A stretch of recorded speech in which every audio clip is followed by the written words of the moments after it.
bread. I was paying the majority of the bills, and I was in school with 26 units a semester. I was running an entire mobile legal company that I owned. So I was moving and shaking. And at 21 years old, you were doing that? 21. I bought my first house at 19 years old. What? Bought my first house at 19 in the city of Long Beach, in North Long Beach. Let's go. I bought a 3-bedroom, 2-bathroom house, and then built a whole loft in the backyard and rented the whole thing out and moved in with him. Closer to my retail store that I had. I had 3 retail stores on Melrose. You know Melrose? Yes. Yeah, 3 retail stores. I have to brag about this, y'all. I was the first, because I loved it. Yes. I was the first and youngest Black woman to ever own a store on Melrose. It was a French owner. First, because I loved it. Yes. I was the first and youngest Black woman to ever own a store on Melrose. It was a French owner, and he said, "How old are you?" "I'm not renting to you." "Absolutely not." What? And I said, "Well, because I already own my house, right?" I got me a line of credit, baby. HELOC. I said, "Well, listen." I said, "What if I gave you 6 months up of rent?" He said, "I don't trust you. You're too young." I said, "I'll pay it up for a year." He said, "Deal." Sign the paper. And then he actually rented me my other 2 stores that he owned. He's like, "Oh no!" At that point, he was like, "No problem." I trust you so now. I owned 3, and I was literally the youngest and the first Black woman to ever own a store. You doing what at that store? You selling what? I had my own designer luggage and designer purses and bags. It was called Cheyanne Nicole, which is my first and middle name. And I had this factory that was in Italy called Raviani, and he made all my bags. So Cheyanne Bryant has been claiming she has 3 doctorate degrees. And when people asked her to show proof, a diploma, a transcript, a graduation photo, anything, her response was, "I don't have to prove anything to anybody." That response alone had people raising eyebrows.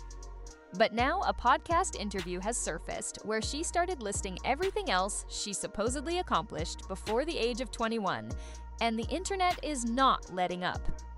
Let me break it all down for you. The degree controversy has been building for a while. Cheyanne presents herself publicly as someone with advanced academic credentials, uses the doctor title, positions herself as a coach and educator in spaces where those credentials carry real weight. When her audience started pushing for documentation, she didn't produce any.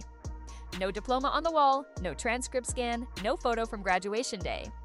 And her answer every single time people ask is a variation of "they sure thing." "My proof is in my effectiveness, not in showing documentation to individuals." That answer might satisfy some people, but it doesn't satisfy the internet. And it's what opened the door to everything that came next. On the Dear Future Wifey podcast, Cheyanne sat down and started talking about her early life. And what she described was a lot. Here's what she claimed she was doing between the ages of 19 and 21. She was taking 26 units per semester in college. That's 26 credit hours simultaneously, every semester. She was running a mobile legal company that she owned. She bought her first house at 19 years old in Long Beach, a 3-bedroom, 2-bathroom home, and then built a full loft in the backyard, rented the entire property out, and moved closer to her stores. She had 3 retail stores on Melrose Avenue. And she had her own luxury handbag line called Cheyanne Nico, featuring bags made from cowhide, alligator, and snakeskin, produced by a factory in Italy called Ravani. She also claimed that she was the first and youngest Black woman to ever own a store on Melrose.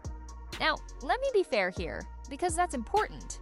Each one of these claims, individually, is technically possible. Taking 26 credits? Schools can allow that with special approval.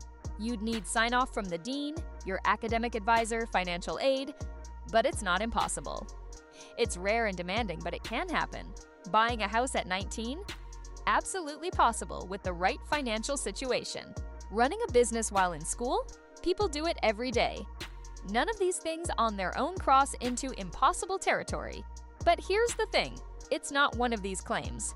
It's all of them, simultaneously, between ages 19 and 21.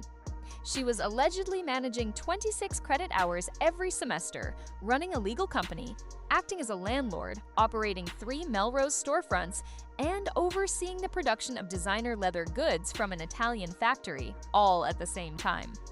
When you stack them like that, the story starts straining under its own weight. So I did some digging, because I wanted to be fair before putting this out there. I could not find any trace of a Cheyanne Nico handbag brand. No website, no archived listings, no vintage photos of the product, nothing.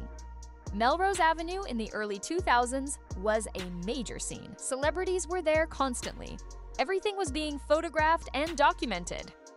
If a young Black woman entrepreneur had 3 storefronts on Melrose, especially one who was positioning herself as the first Black woman to own a store there would be some kind of footprint. A local news mention, a fashion blog reference, a social media post from that era, something. I couldn't find anything connecting Cheyanne to Melrose at all. On the specific claim of being the first and youngest Black woman to own a store on Melrose. From what I could find, there were Black women with boutique presences connected to that area before the time period she's describing. I can't definitively verify every historical detail, but I also could not find anything that placed Cheyanne there. To be clear, I don't have access to her personal records, business documents, or anything like that. I'm not saying with certainty that every word of this is a fabrication. But what I am saying is that for claims this specific, from someone who presents themselves as a credentialed public figure, the absence of any verifiable trace is a problem, especially when this same person already couldn't produce proof of her doctoral degrees. And that's really the core of what's happening here. The doctorate situation cracked something open.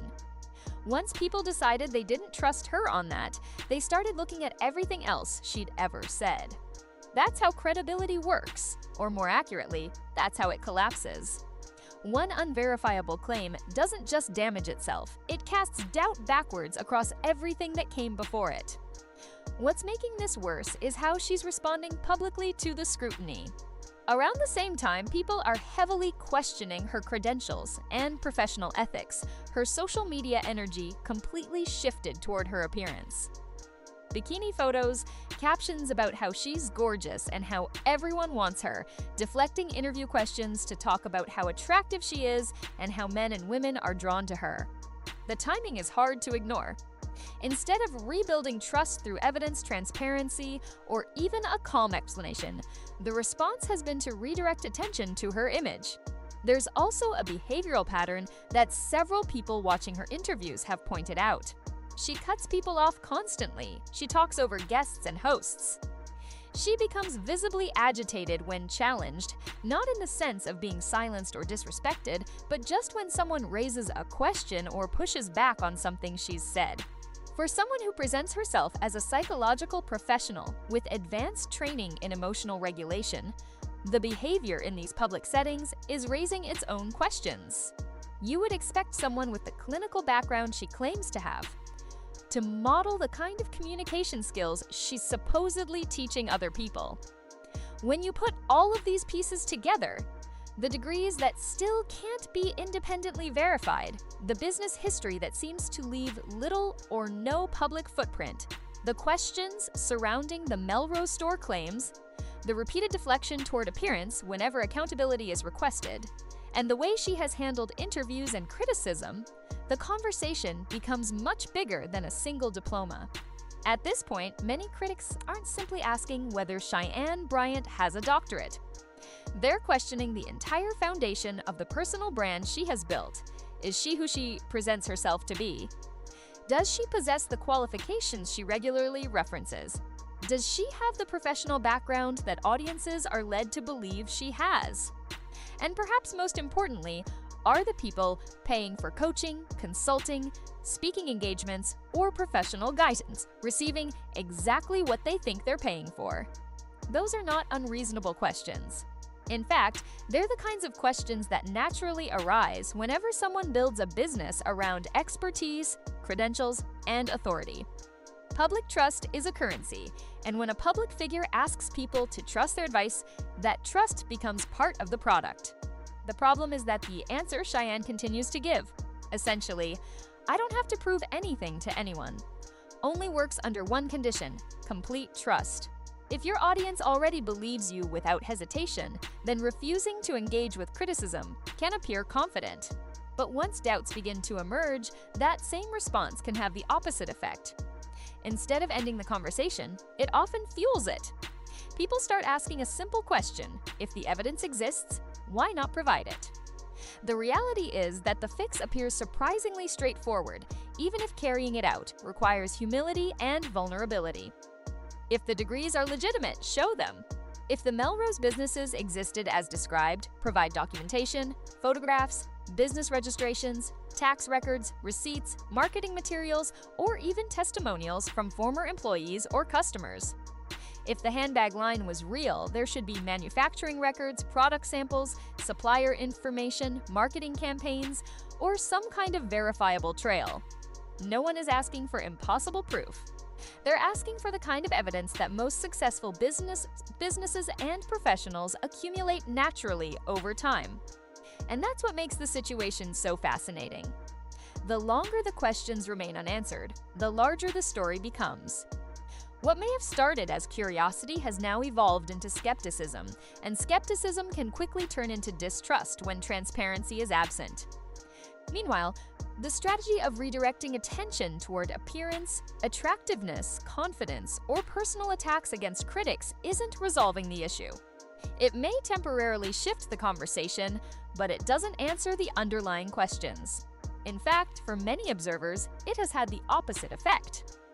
Every post that focuses on looks instead of documentation is viewed by some as another missed opportunity to address the concerns directly. Ultimately, this isn't really about appearance, popularity, or social media engagement. It's about credibility. In today's digital world, transparency is often the only long-term solution.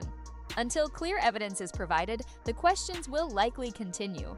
And with every unanswered question, the gap between trust and doubt grows a little wider. The internet has a long memory and it does not stop digging. Drop a comment. Do you think Cheyanne is telling the truth and just doesn't feel obligated to prove herself? Or does the lack of receipts across multiple claims tell its own story? Let me know what you think.